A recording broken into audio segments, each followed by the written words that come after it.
journey along the Diagonal. You can see that this stretch of the avenue is very different to the one we've just left behind. The pedestrianised areas are narrower, and the buildings date from a slightly earlier period. The type of trees has changed. Palm trees predominate, and flocks of green parakeets have made their nests in them. You can see these birds and are bound to hear them as you stroll along the avenue's central walkway. You will have seen the bicycle lane running the length of the Diagonal, and you're also bound to have noticed the public bike hire system known as Bissing, with its eye-catching red and white logo. Bissing is a transport scheme designed to cover short journeys inside the city. Users of the service have to purchase an annual membership.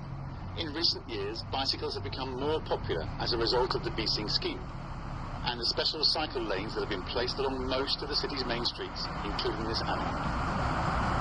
Barcelona has more than 100 kilometers of cycle lanes.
To the north of Barcelona, and Tarragona, nowadays Tarragona on the Costa Daurada to the south.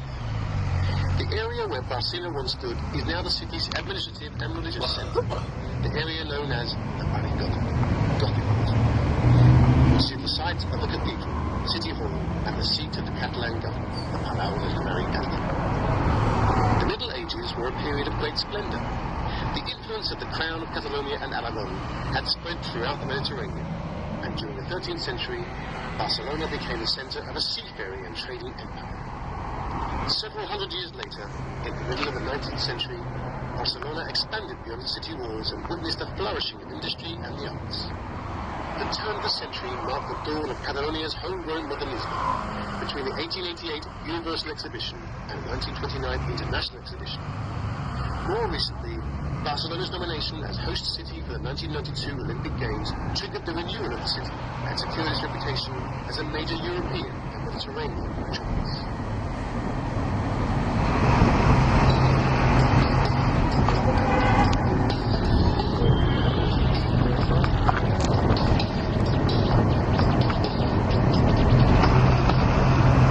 We are now going down Carrer Balmes towards the city centre.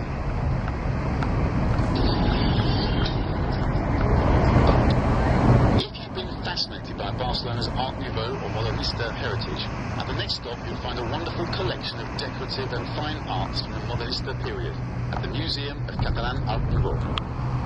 Nearby you'll find the Francisco Goya Foundation, which is housed in a magnificent Modernista building, which is well worth a visit. You'll be able to admire the masterpieces accumulated by this great art collector.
social renewal in recent years and become a true cultural melting pot. This is the area where the contrast between history and modernity is most apparent.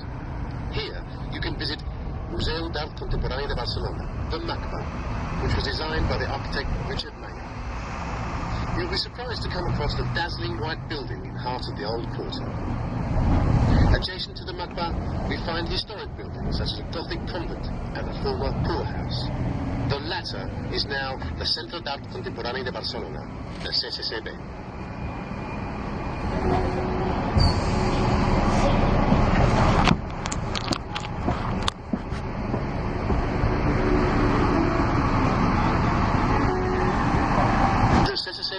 Hosts exhibitions and cultural events mostly dedicated to cities and urban phenomena, and is also a superb example of architectural restoration.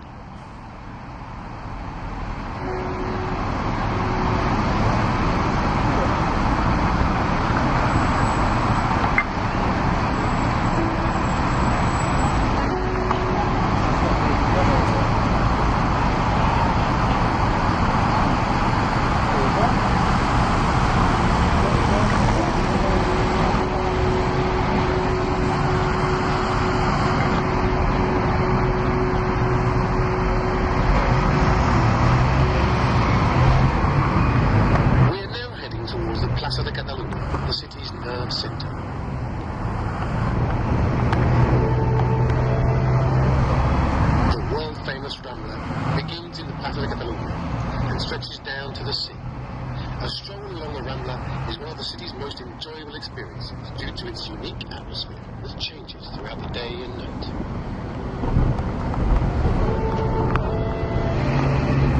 To your right you can see the top of the Rambla, and on your left the stop where you can transfer to the southbound or red route. The breathtaking Modernista concert hall, the Palau de la Música Catalana, is within easy walking distance of the Plaza Catalunya. It is another of the city's UNESCO World Heritage Sites.